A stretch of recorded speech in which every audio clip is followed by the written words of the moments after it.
pertama di match yang kedua. Tapi sebelum itu MPL Arena mana suaranya? Oh, Bikin Troopers Kingdom semuanya rame di sini Bersatu loh. ya, masih ramai juga dan lebih semangat karena sudah buka puasa. Iya benar. Oke, sekarang kita bahas lagi sedikit, Beb. Brusco Baxia. Petrify. Oke. Oke. Ini demi nangkep Fanny banget ya. Dan jatuhnya juga nggak cuma untuk nangkep Fanny, tapi ngebantu Irat biar cepat dapetin level 4 untuk dapetin Electrifying Beats. Dia akan membantu di dua sisi bagian jungle. Conclusive Blast untuk mempercepat juga ledakan dan magic damage-nya. Dan tidak melupakan bagaimana Baxia yang pada dasarnya memang sangat-sangat mumpuni banget untuk melakukan pocket damage kepada monster-monster jungle. Oke, gangguan kali ini sudah mulai terjadi. Ki bakal coba untuk menghindari adanya satu buah Astral Sphere yang ditembakkan. Tapi First Blood kali ini jatuh ke tangan Irat. Punishment yang mahal lagi-lagi ya, tipikal dari RRQ. Mereka suka banget nge-punish move-move yang mungkin terbilang salah dari teman-teman Bigetron dan itu sangat worse di awal. Oh, tapi masih dengan emblem seperti biasanya. Super Can, Trill, Festival of Blood tidak membawakan sama sekali Season Hunter, tapi tidak melupakan juga burst damage yang bisa dibawakan dari emblem Assassin, ditambah dengan Lethal Ignition.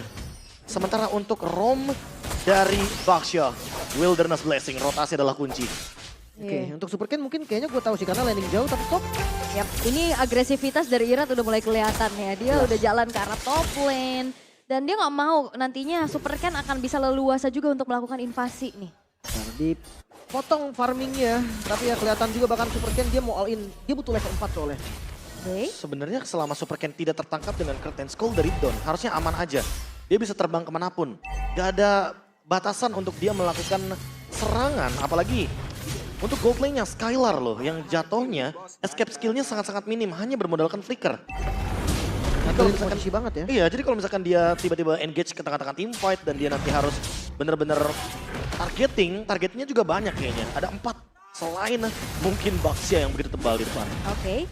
Tapi untuk kali ini kita bisa melihat bagaimana Turtle yang pertama sudah mulai dicolek-colek oleh Lord JM dan juga Brusco. Brusco belum menginjak level 4, Astral Echo sudah mulai dibuka. Akankah ada kontes karena tabrakan sudah mulai terjadi, tertimpa dengan Eternal Guard kali ini dan bahkan minion biru Lord JM berhasil untuk bisa mendapatkan 1 poin killnya dan bahkan kali ini Irat berhasil pula di-punish setelah Turtle-nya jatuh ke tangan Ararki Hoshi. Niatnya mau ngedelay tadi dari Bigetron namun ternyata tidak sempat. Fanny memang harus ngambil purple dulu untuk turtle pertama dan itu yang membuat turtle pertama susah banget pasti. Oke, Skylar yang kali ini bakal coba untuk ditarget, bakal coba untuk ditabrak lagi. Flicker Flicker. menuju ke arah belakang, Flicker dia dibalas Flicker dan Demon. Kali ini berhasil untuk bisa mendapatkan 1 poin kill dan ditabrakin lagi dengan Astral Sphere. 1 punishment terhadap Eman atas tumbangnya Skylar. Rotasi yang begitu cepat Bigetron dan direspon juga oleh RRQ. Ini pertarungan yang sama-sama ngotot di awal. Ini dia yang aku mention sebelumnya. Draftnya bener-bener gak mau kalah satu sama lain. Dan mereka meng-engage dari segi area jungle hingga di gold lane. Team fight di semua lini pun tercipta. Sementara turtle objektif yang harusnya jadi kunci bagi kedua belah tim. Sebenarnya kayaknya bakal lebih dominan kepada RRQ Hoshi sih. Karena mungkin hero-nya lebih enjoyable juga untuk bisa engage di area turtle. Tapi tidak melupakan bagaimana tadi pertukaran di area gold. Dan skirmish yang harus dihindari sepertinya nggak cuma sekali nih, Lim. Harus berkali-kali. Lord JM mengikuti laju dari Don. Coba untuk mundur perlahan, hampir saja terikat ya. Tapi Iya. untungnya masih bisa selamat. Itu bahayanya Cici ya. Ya Ngikut lebih ke ya. D-Rod-nya sih. D-Rod itu kalau lompat ngikut dia. Makanya dia pas lawan Yuzong yang punya lompat balik juga itu bakal ngeri banget. Gampang ter-outplay ya. Iya, cuman ya setidaknya nggak tumbang lah, masih bisa recover lagi. So, bahas soal Fanny nih, Fanny yang sebenarnya baru dapetin 1 kill di awal kayak gini. Ini sama, Fanny tuh sama Ike Martis kan, Be? Nah, sebenarnya modalnya Mirip lebih mengerikan kalau di tangan Super Ken sih. Kenapa? Karena dengan 1 kill ini, Super Ken itu udah pasti bakal dapetin Heptasis di menit yang kelima. Setelah itu dia akan beranjak entah ke Hunter Strike atau Malefic, baru sisanya item defense.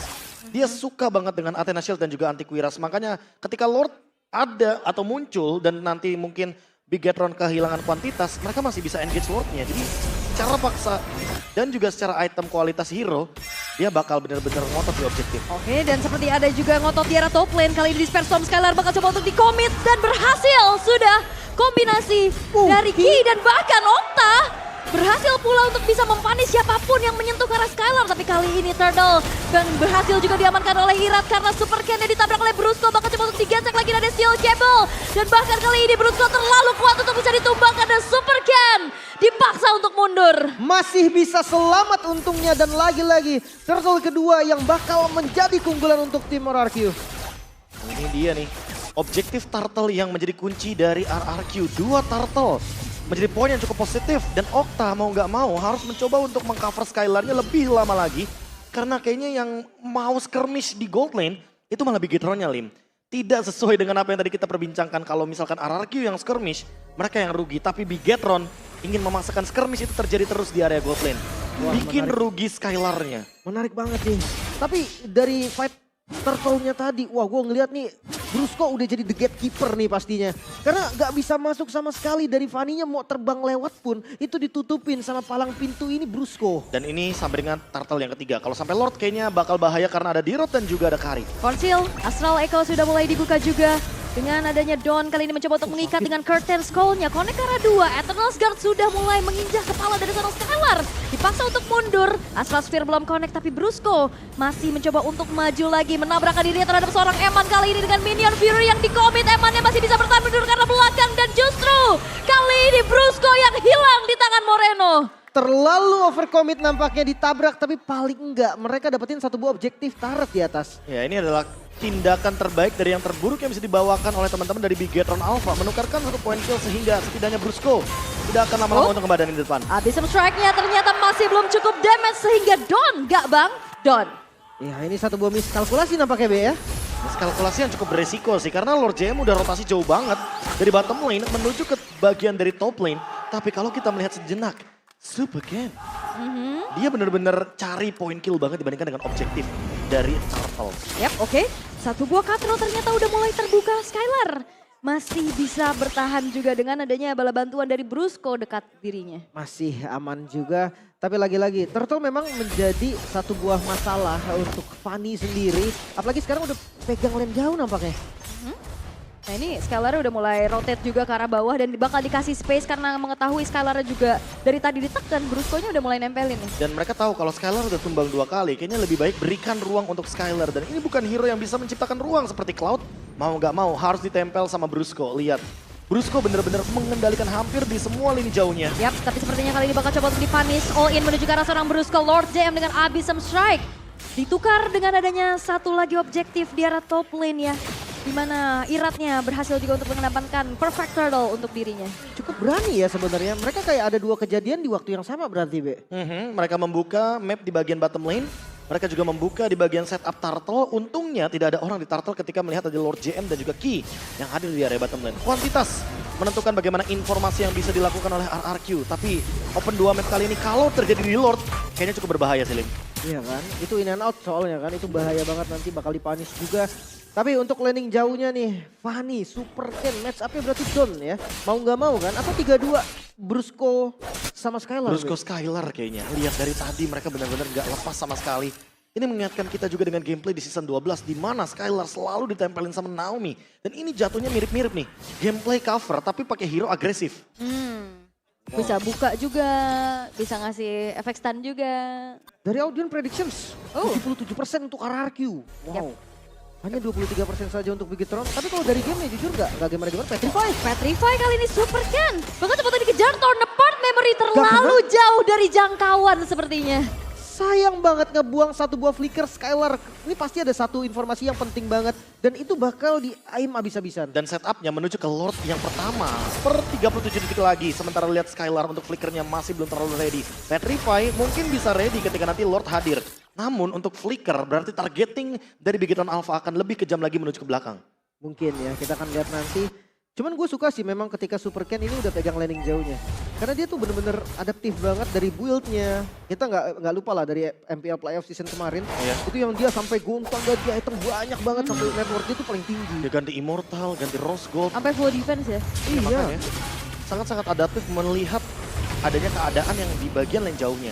Tadi referensinya mungkin udah agak-agak sedikit kelihatan ya. Dan Brusco sama Skylar udah pasti akan berdempetan terus-terusan.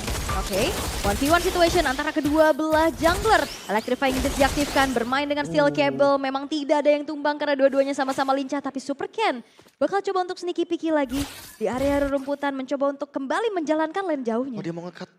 Oke. Dia nge-show dan di bagian Lord juga udah mulai di set up. Tapi nggak bakal bisa dialin karena kedua jungle-nya masih di sana. Lihat si Brusco.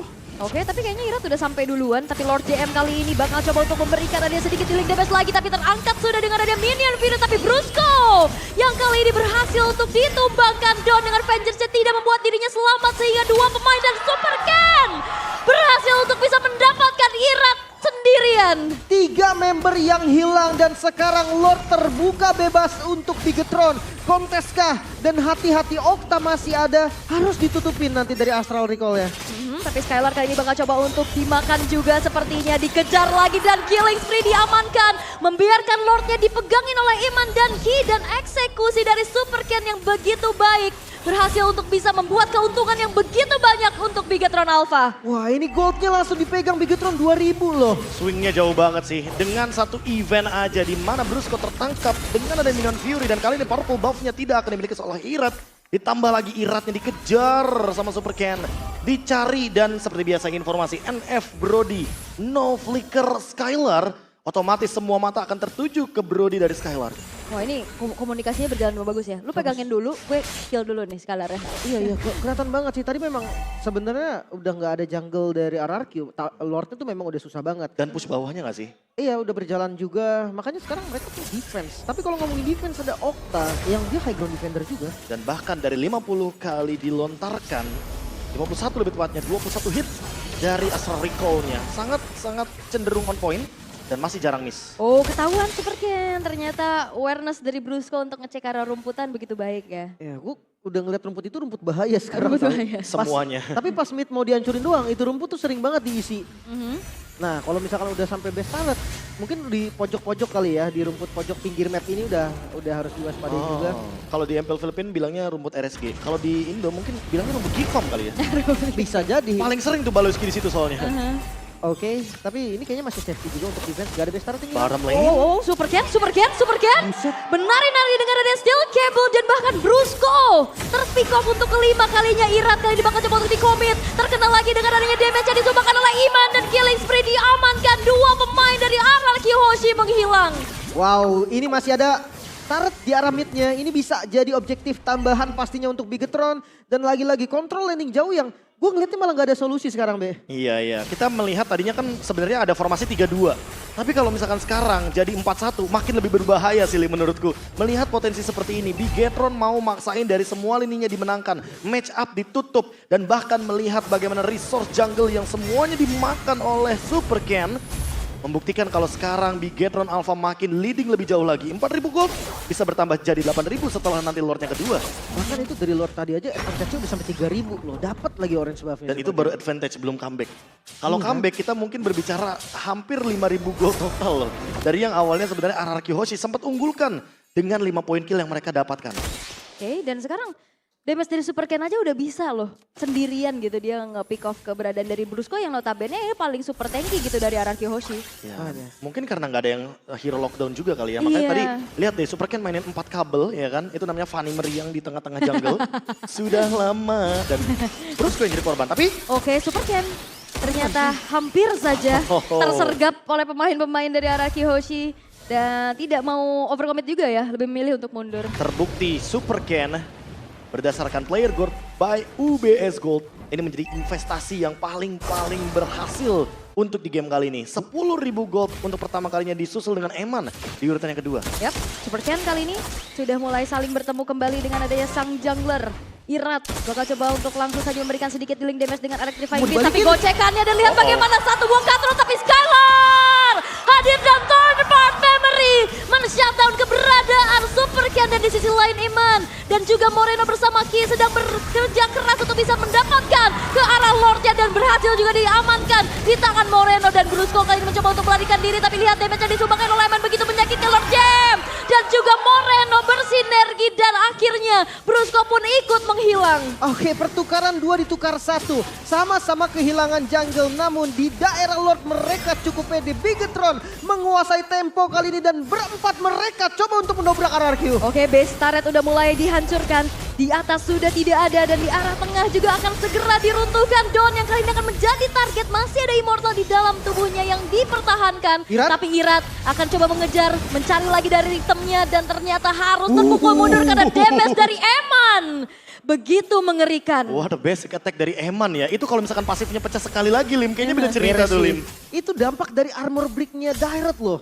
Itu yang bikin tadi damage-nya sebesar itu. Tapi jangan lupa Lordnya masih berdiri tegak, masuk melalui top lane. Dan apakah RRQ mampu untuk defense? Oke, setup defensif dari RRQ Hoshi. Dan lihat, dengan adanya satu buah kontrol dari Super Ken di arah bawah, ini membuat adanya juga distraksi.